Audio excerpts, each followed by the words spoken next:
Hi, I'm Viet. Welcome to my podcast, China Liao Talks. In this podcast, I share honest and down-to-earth stories about life in China, covering everything from culture and work to language learning, all based on real experiences. Let's dive in. Hello, 大家好. We have a guest today. Her name is Nhi. She's from Vietnam. She is native in Vietnamese and she is fluent in English and Chinese. I am going to introduce her story on how she has become fluent in Chinese and how she has got her current job in a 100% Chinese speaking environment. Hello everyone, konnichiwa, ni hao. My name is Nhi and I'm currently working and living in Shanghai. Nice to meet you guys. Nice to meet you guys. Thank you. I would like to ask about your background on, you are from Vietnam, right? And now you speak English and Chinese, and how come you become so fluent in those languages? Alright, so I am Vietnamese, and of course Vietnamese is my mother tongue, so I am fluent in Vietnamese. And my major back when I was in university was English. I was studying to become an English teacher. My major back then was teaching English as a foreign language. But actually I started learning English since I was very young, like 10 years old. And then like all the way to college. And then after 4 years in college, I graduated and then I started working as an English teacher. And I worked as an English teacher for about 4 or 5 years before I started, working in Shanghai, completely in like a Chinese speaking environment. Before I came to China, I started learning Chinese. Actually, I started learning Chinese way before my graduation. I started learning Chinese when I was in college because as an English major, we had to study another foreign language. I see. It's like a requirement from the university. I see. But that requirement was very low. They only required us to have like HSK 1 or 2 in order to be qualified to graduate. That was when I started learning Chinese. I took some classes at school. In our curriculum, we had some courses. However, it was not when I started learning Chinese very seriously because the courses at university, they were good for beginners, but because the number of students in each class is very big. Like we had like 40 or 50 students in a class. Really? Yeah, it made it quite impossible to be fluent. And we only had like 1 class or 2 classes per week. So, it was not enough exposure for me to become fluent. I had my first classes in Chinese back when I was in my first year of university. Actually, back then we had a chance to choose from some foreign languages. Japanese, Chinese, Korean, French, Russian, I guess. At first, I chose Japanese. Really? Yeah. We registered our courses online. But when it came to the first day of the class, I don't know why I changed my mind. And then I stepped into the Chinese classroom instead of the Japanese classroom. Yeah. And then it was when I started learning very basic Chinese, like pinyin and stuff. Yeah. And then, so it was how I started learning Chinese. But it was not the reason why I became fluent because after the very short course, I stopped learning for my second, third, and then final year of college. So I didn't have any exposure to Chinese during that 3 years. And then after my graduation, I came back to Chinese learning. And it was a restart. Yeah. Starting from then, from my graduation up until now, it's been around 6 years. Yeah, and that's is the most, serious 6 years of Chinese learning. For Serious Chinese learning period. Yeah. Before that, I had some exposure, but it was just very basic. And when I started learning again, it was like I started from the beginning. You didn't remember anything? I remember the pinyin. That was the only thing I remembered. Of course, I could remember Ni hao, 谢谢. But other than those, I forgot everything. So once you really start learning Chinese, did you start to remember like what you used to study before? I think I do. When I started learning Chinese again, I think I slowly regained what I learned back then. But still, I decided to start from the beginning. So I would try to unlearn and then relearn everything. I see. So when you really started studying Chinese, what kind of method did you use, method or resources that you use? So back when I was in college, I went to classes, so we used the textbooks from the school, like what my teachers provided, and then just follow the instructions. And I was very lazy at the time. I didn't have any motivation. Oh, really? Yeah. So I didn't do my homework, and I just want to pass the courses.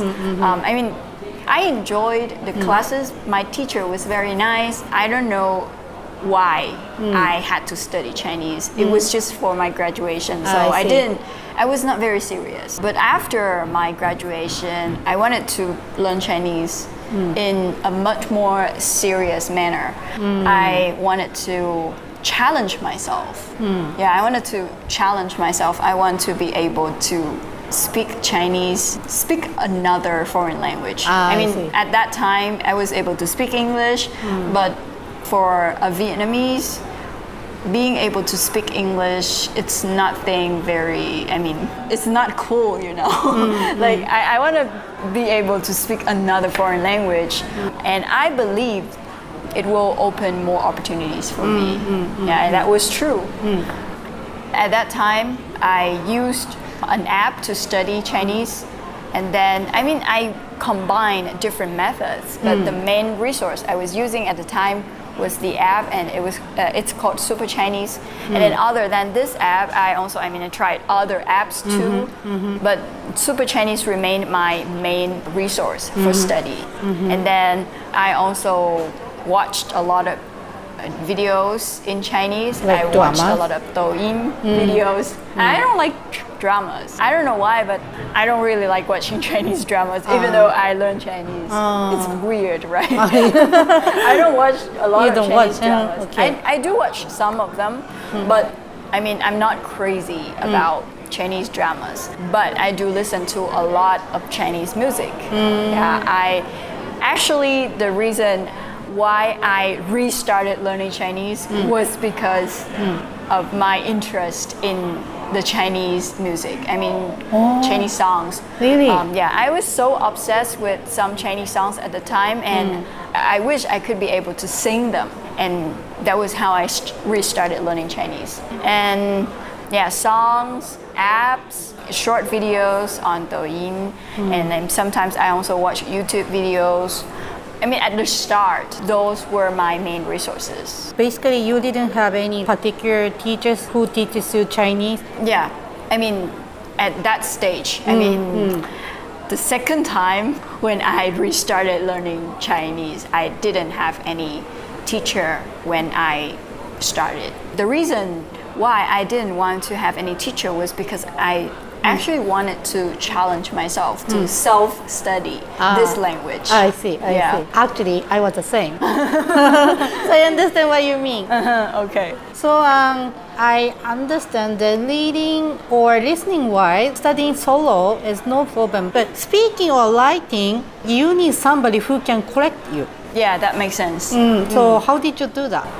For speaking, I don't think speaking requires that much of correction, because when you were a beginner, you don't need to be perfect, right?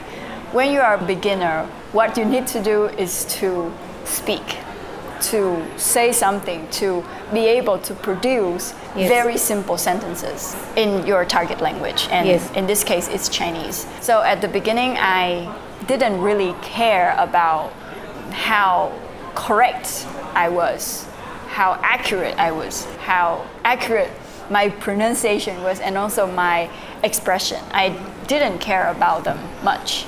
I just wanted to be able to speak, to produce the sounds in Chinese. And that made me feel happy, you know. Yes, so at the beginning, when I was at around like A1 or A2 level, I mean, very like elementary level, I didn't have any specific method because I was using the app as my main source of Chinese learning. So I followed all of the listen and repeat exercises in the app, and they were super helpful for me. It did help me correct my pronunciation, but I didn't really care about that. I just wanna, I pressed the record button, and then it recorded my voice, and then it played my voice again. So I was able to listen to my own voice, and then I could compare to the audio in original the sound. So it was how I practiced my speaking at the beginning. It was not really speaking, right? It was just reading aloud some sentences. Yes. But it really helped. I see. Why? Because it exercises your mouth. Yes. Yeah, your mouth had a chance to exercise, to move. Yes. And when your mouth moved enough, it started to be familiar to the language. So when you actually speak, it won't be like uncomfortable. So I mean, the listen and repeat exercises were super helpful for me at the time as a beginner. And then when I reached a certain level, like when I was at, I think probably HSK 3 or something, I started to, I didn't want to repeat things anymore.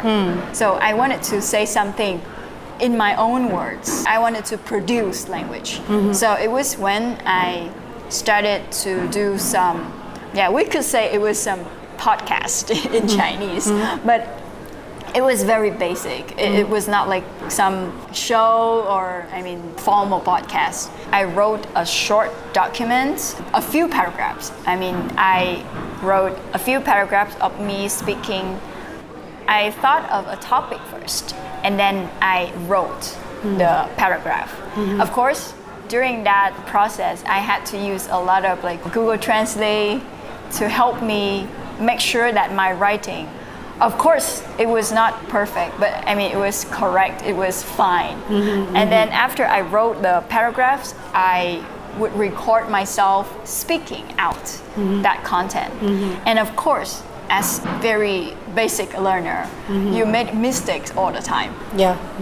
So when you made a lot of mistakes, you had to start over, record again.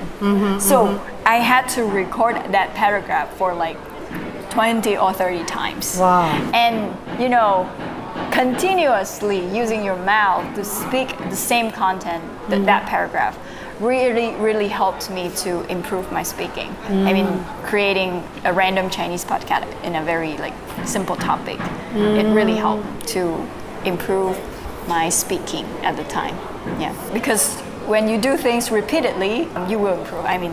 It's just how it works. I don't know how to explain, but it really helped my pronunciation and also my expression, even though of course it was not perfect because I was so beginner.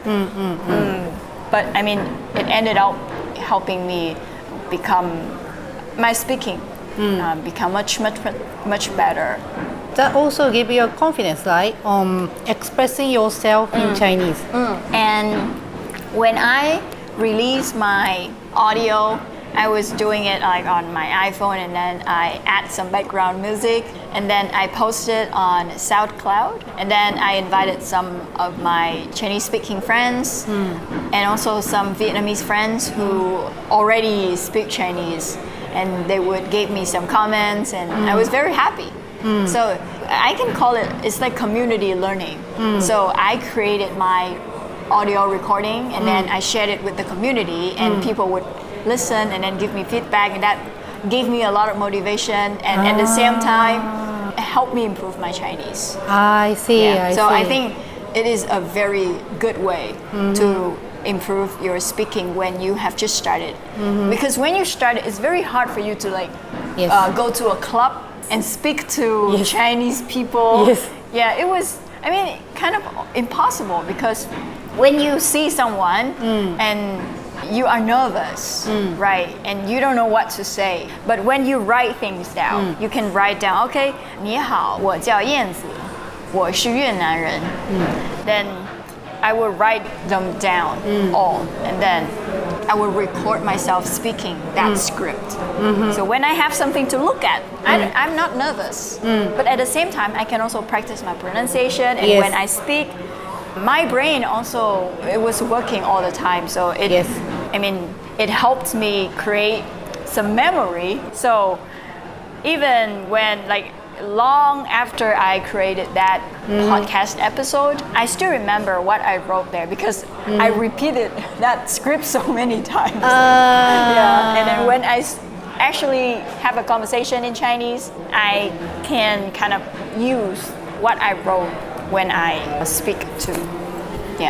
So technically you are practicing by yourself and then slowly started to communicate to your Chinese speaking friend. Yeah, that was right. I started practicing alone, and I mean, we didn't have AI at the time. Right? We didn't have AI, so all I did was to speaking to myself, and I think it was when my Chinese improved the fastest, and it also gave me a lot of joy. It's not like speaking to yourself in the mirror.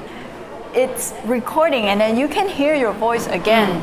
It was a lot of like enlightening moment throughout my like self-learning journey. And then people can also listen to it because you post it online. I didn't do a lot. I think I only did like 4 episodes at the time, but 4 episodes helped me improve a lot. I mean, even though I didn't do a lot, I mean, if I kept doing that for like 10 episodes, 20 episodes, then my Chinese could improve even better, even more. So I highly recommend this method to anyone who is seeking a Chinese speaking environment but unable to find one. I mean, you don't have to find an environment, you can create your own environment.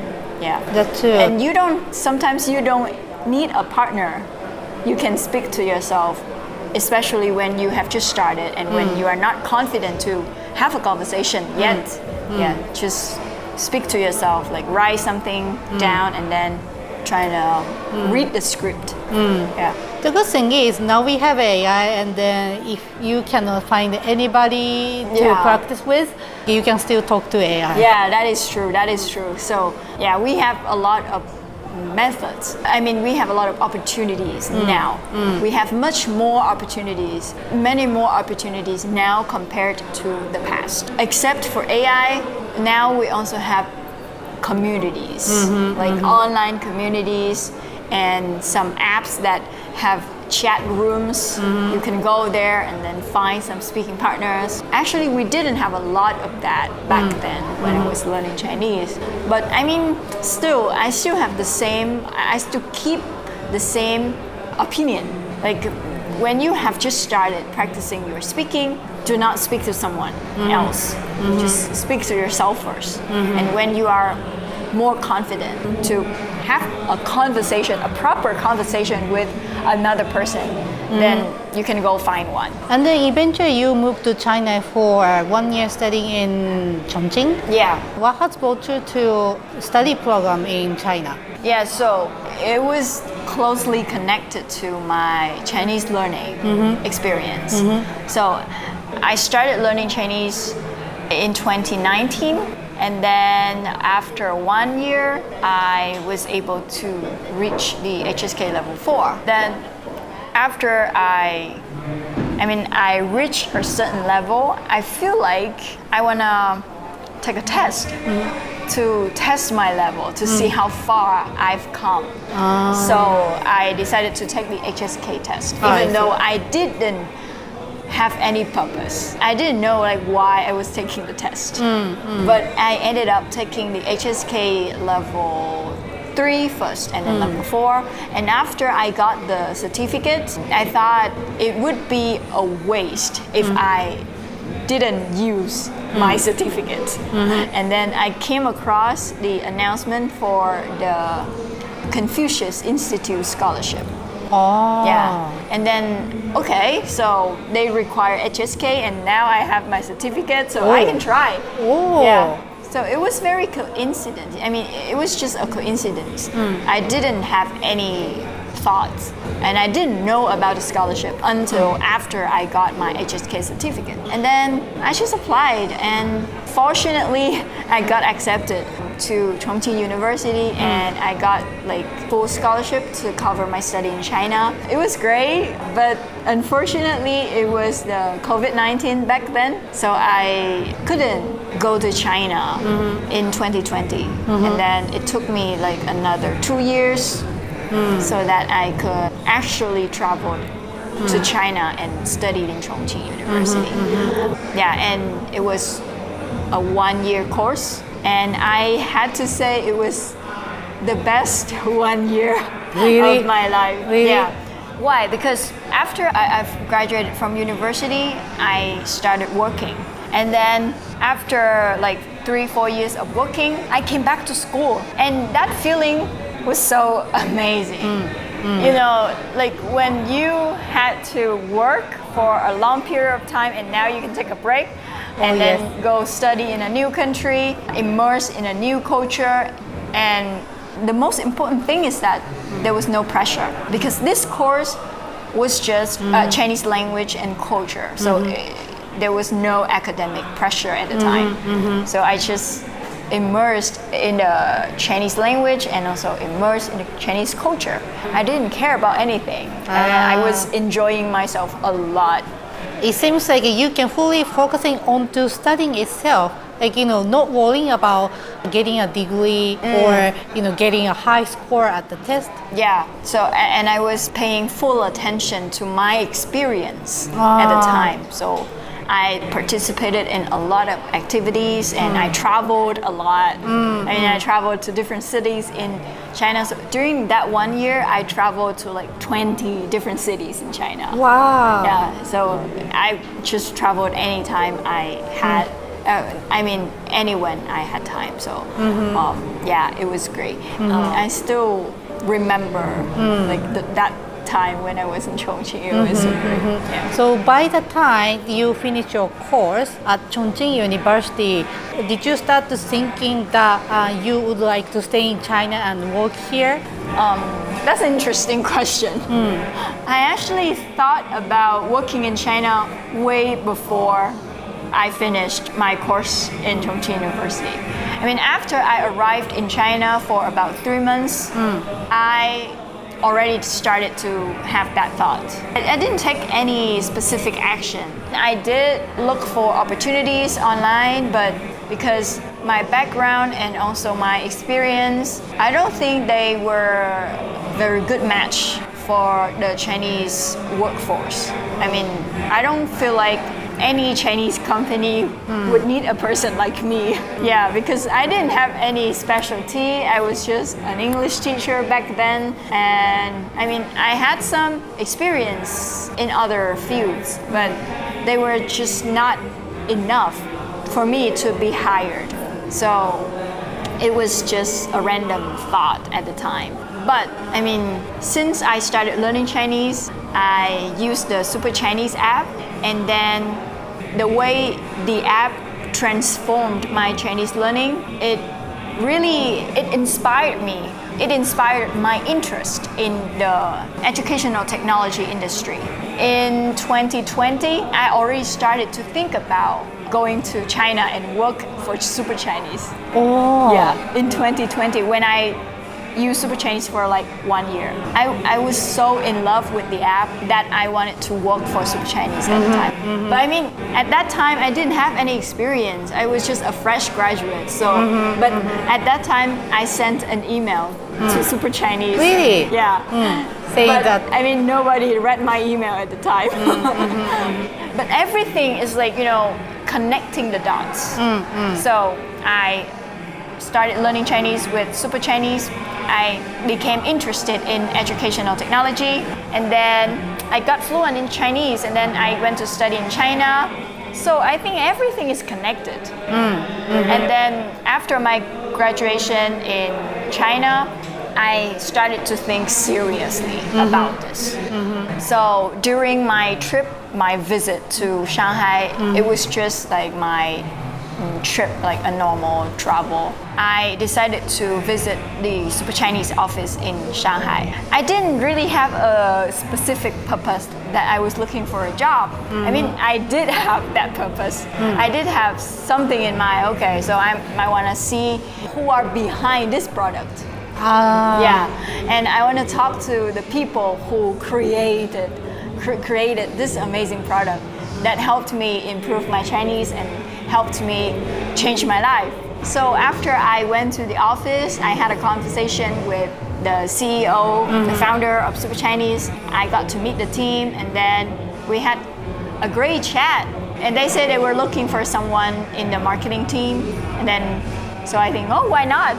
I applied. And then I ended up becoming first an intern, like a marketing intern there. And then after 2 or 3 months, I became an official employee, full-time employee. That's how I started working in Shanghai. Wow, it's like your dreams has come true. Yeah.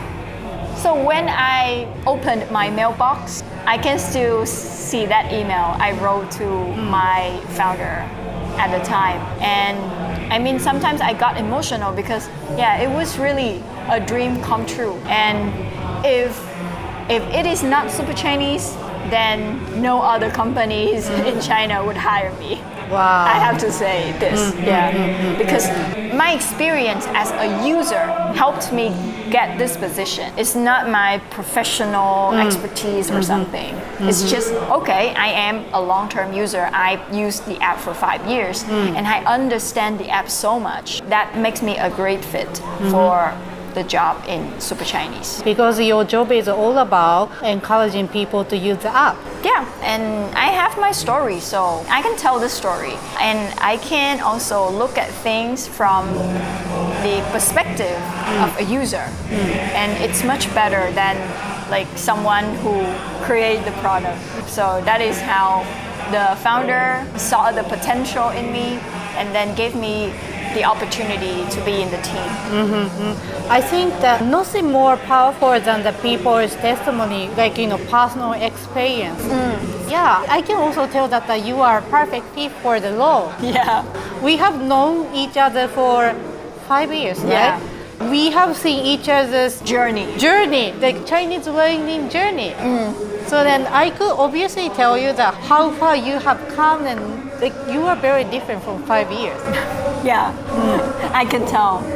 Because sometimes when I look back, sometimes I watch the video, the live stream video that we had at the time. I can also see that I've grown a lot. I am so much different from 5 years ago. Yes. Yeah, back in time we also talk about how you studied Chinese. Yeah. Now you have more story because it's been already 5 years past since that time. Yeah. That's right. And the way I share things could be different too. You actually built the basics in Vietnam basically by yourself using the app and other resources, and then moved to China for a 1-year study program. That also helped you to improve your Chinese, that you can express even more in details, right? Yeah, I become more native. I mean, the way I use Chinese become much more native compared to when I was learning in Vietnam. So when I was learning in Vietnam, I mean, the app was a great resource because the Chinese taught in the app is very near to daily life. However, if you want to communicate more effectively with Chinese people, then you might have to learn a lot of idioms, a lot of slangs, and some online language, like some language that young people use Chinese social media. It was not until when I came to China that I was able to use those expressions. And also, I think studying in China was the best way for me to get to know real Chinese people. Yes. I mean, their personalities. Yes. And I could tell a lot of differences between Vietnamese and Chinese, even though like we are both Asian, but we share a lot of differences. Like for example? For example, I can say Chinese people are overly humble. Really? Yeah. But I hear from my friends that Japanese people are even more humble. Because I found it very interesting because many Japanese people actually said that Chinese people are too aggressive. Yeah, but for Vietnamese, I think we are not that humble. Really? Yeah, and I don't know, but it's just my feeling. Yeah, and also Chinese people, they sometimes they don't want to express what they really think. They are trying to be polite, sometimes make me misunderstand a lot. Yeah. And that could be something that I figured out after like getting some exposure and being in contact with my Chinese friends, classmates, and also my teachers. But overall, as a Vietnamese, I don't find it very difficult to get along with Chinese people. I just have to be careful a little bit about the way I communicate so that I don't offend them. That's very interesting. So, all of your coworkers are Chinese, right? You are the only foreigner in the company. Yeah, currently I am the only foreigner, a full-time employee, and we speak Chinese all the time. And we do have some moments when we have to speak English, like when there's a client or someone, our users, for example, like American users, English speakers, we have to use English. But most of the time, we communicate in Chinese. Like all of our internal communication is in Chinese. And I had a lot of difficulties at the beginning. I could understand them if it was in like a very normal setting. But when it comes to meetings, for example, we have to use a lot of professional terms. Yes. Yeah, like marketing terms. I didn't know much of them at the beginning. So it took me a while to get used to the terms and also to understand and then to be able to use those terms at work. Yeah, it was challenging. Yeah. But other than that, the way they speak, the speed and everything was fine for me. I mean, I had a lot of speaking practice opportunities back when I was in Vietnam and also when I was in Chongqing University. So I didn't find it difficult to understand a Chinese speaking so fast. The only problem for me is the new words. Yeah. But that always happens, right? We always have to learn new words. Yeah, even now. Yes. And my colleagues, they love to tease me. They love to use some expressions or some idioms that I don't understand. But yeah, that's how they teach me new things, and I love that. Actually, that happens to our native languages as well. Yeah, true. There are always new words, any other languages. And now the internet, social media will create even more words that we don't even know in our own language. Do you find any similarities between Vietnamese people and Chinese people? Okay, so I talked about some differences already, right? Similarities, I think there are a lot. There are a lot of similarities. It's hard to find a specific or a notable one to share, but I think we are both very serious at work. When we started something, we are responsible. I mean, that is the similar traits that I could tell.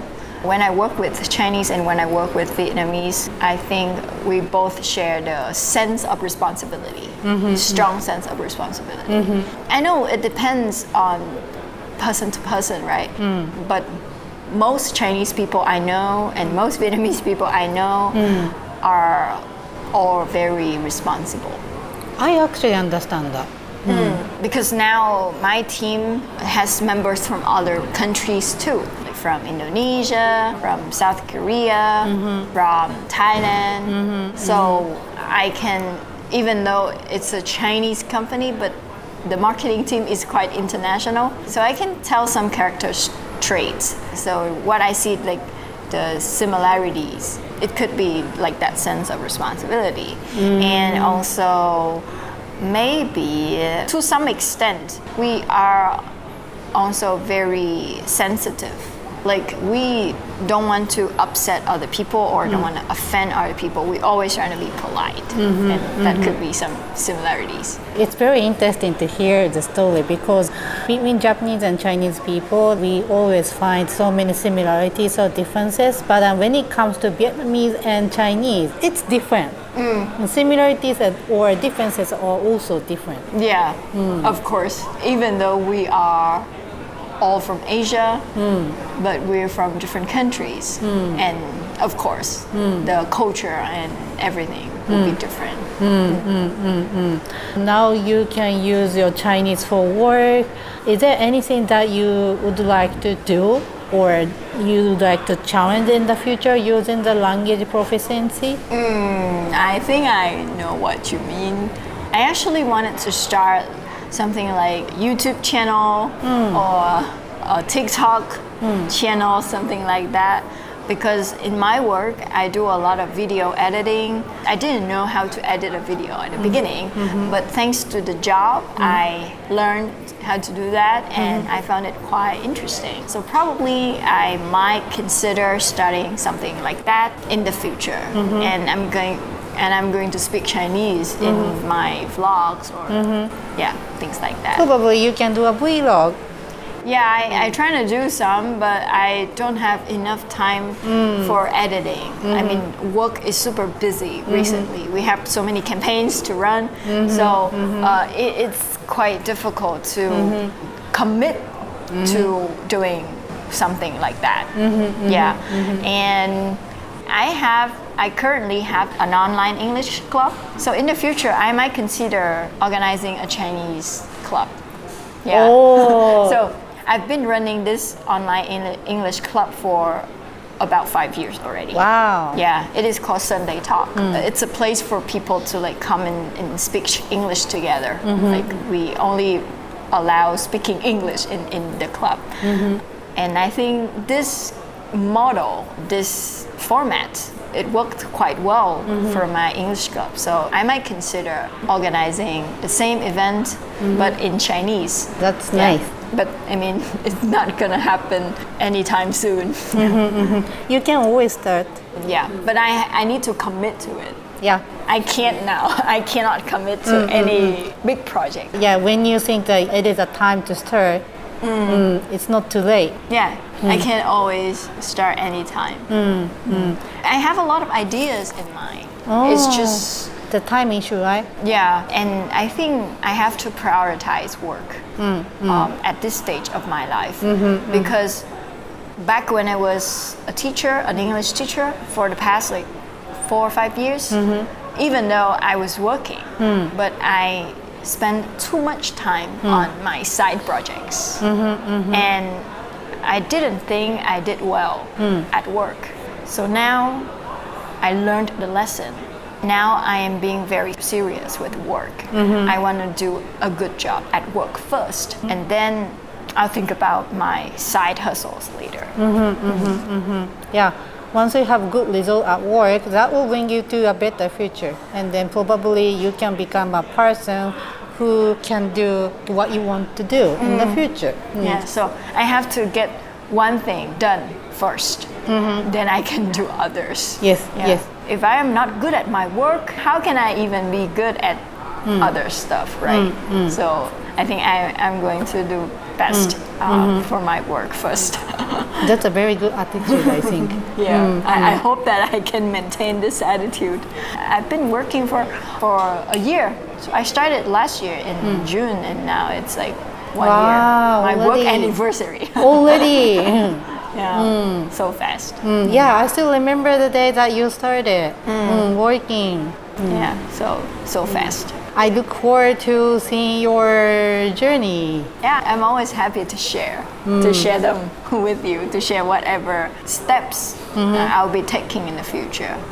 Is there any message that you want to deliver to the podcast listeners? So, what is interesting about my Chinese learning journey was that I didn't have a purpose at the beginning, and I fully enjoyed my learning experience at the time. So, I think my message for those who are learning Chinese or any other languages is that enjoy your learning. Like, do not have a very specific purpose or a specific goal to, having goals is good, but if you are too serious chasing your goals, then you lose the enjoyment, you lose the fun in learning. And fun, enjoyment, and also the positive feelings that you have when you learn a language, those are the most important elements that motivate you to learn and then to be fluent in the language. So my advice is to not to be too serious with the destination. Enjoy the journey. Thank you. Your story is very powerful. It's not powerful. I think I am a very ordinary person, and I can slowly, step by step, do great things. And it means everyone is capable of doing great things. It's just we choose the right things to be great at. The point is you don't give up. Keep doing. Yeah, keep doing. Keep doing and keep looking for solutions.